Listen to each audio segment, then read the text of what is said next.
loan, a big project like that, as you described. And 680, 660 credit score on a home style loan is fine.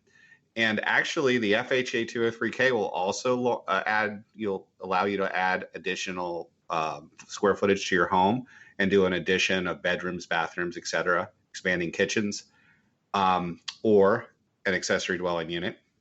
And in those cases, you could go down as little as 620, a lot of lenders.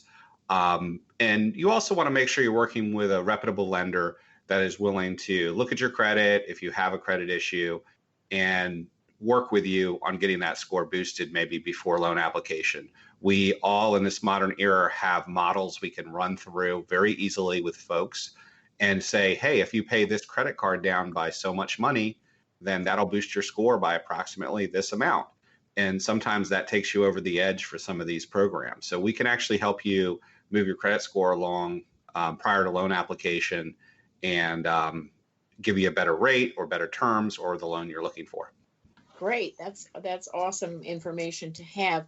Now let's go back to drawdowns for a little bit, because I think that might be a term that's new for some of the listeners about what does that mean and how does that whole process work. And when you have an architect or a design build firm come in and they've been approved by the lender and they're okay and they're good to go. But talk a little bit about how that drawdown process actually works. The money originates from the lender over with certain increments based on the amount of work that's finished to that point, and then they get paid. But are there specific phases where it's more likely to occur? Sure. And so it depends on the loan product type. So if you're talking about a renovation, home style, or a 203K loan, then that is more, the drawdown process is dictated by the contractor. So the contractor could be 50% done with a certain aspect of the job, the kitchen, the bath, finishing up drywall. They don't have to have it completely done, and they can get a drawdown that way by notifying the lender. The money that you pay in the case of a home style or a 203K loan is actually drawn down immediately from the loan proceeds at closing. So you start paying on that money right away. That is different than a construction loan. The drawdowns on construction loans are done in stages. So a foundation has to be 100% complete. Your framing has to be 100% complete. Your plumbing or your roughed-in plumbing and electrical have to be completed. Then the lender will allow drawdowns.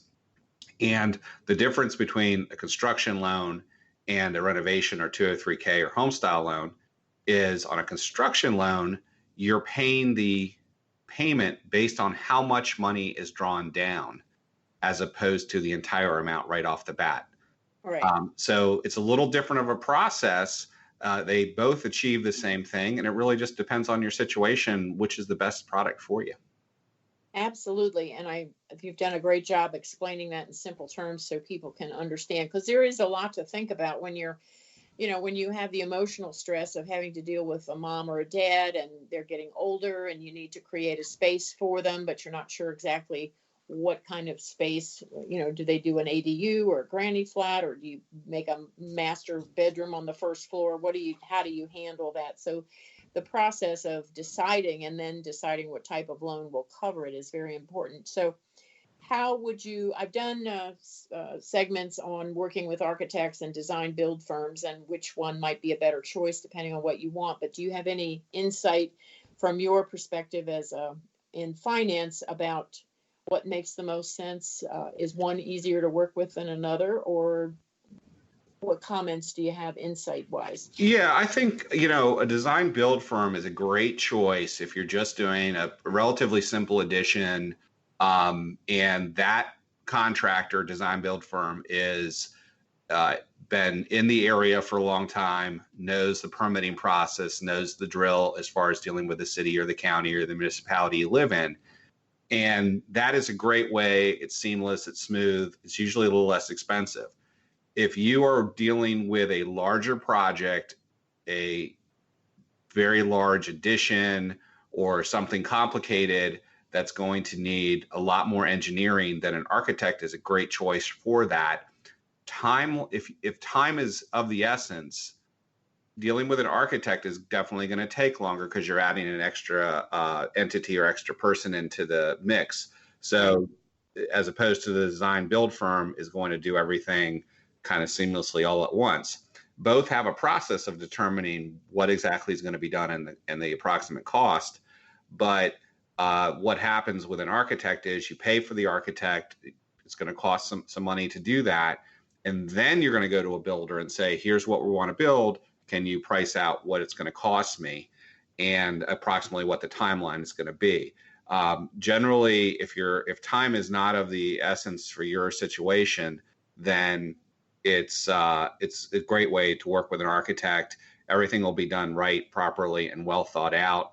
And not to say a design build firm wouldn't do the same, but they're going to be more cookie cutter, a little simpler projects. If you're dealing with getting zoning approvals and for an accessory dwelling unit, let's say, then maybe working with an architect might be a better way to go, only because they're going to interface with the county with something unique, probably a little better than a design build firm would.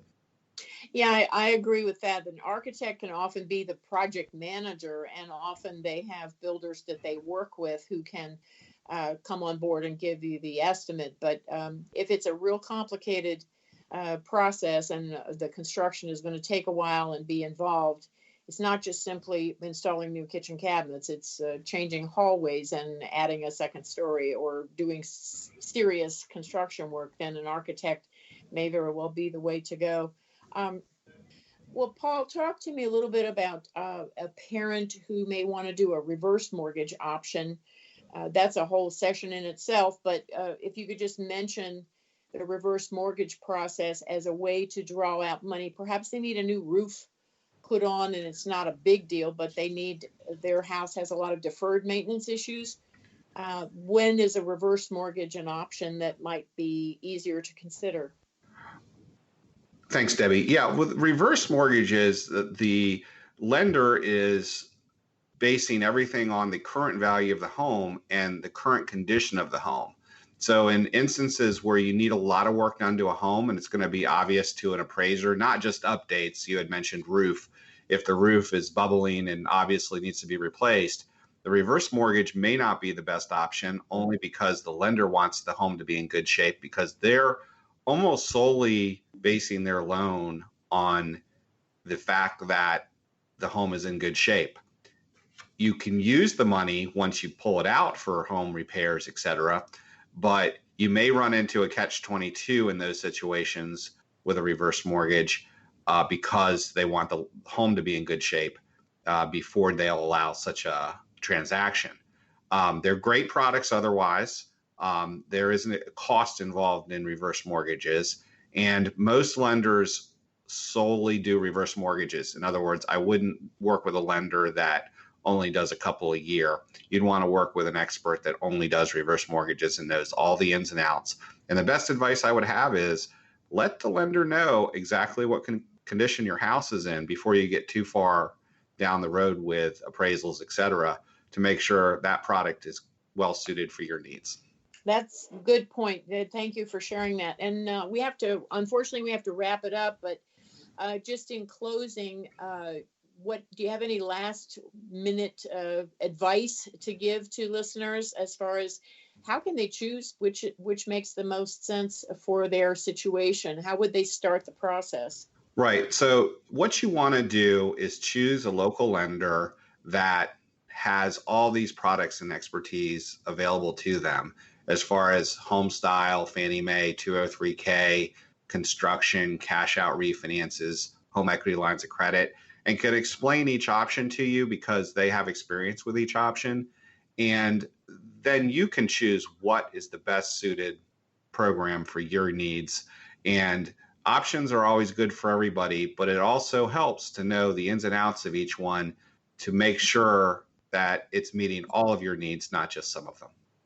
Sounds to me, Paul, that people really need to sit down and figure out how do they want to use the space, and does this make sense for the long term? In other words, if you're going to add on something that you're not going to use very often, maybe it's better to sell the house and go buy something else. But if you're going to need it for the long term, make a list of what you need to have done. Do you need to enlarge the kitchen? And then you'll know when you go in and talk to a lender like yourself, that lender will then have better information as far as what you want to do. Is that a reasonable advice to and a reasonable approach to take?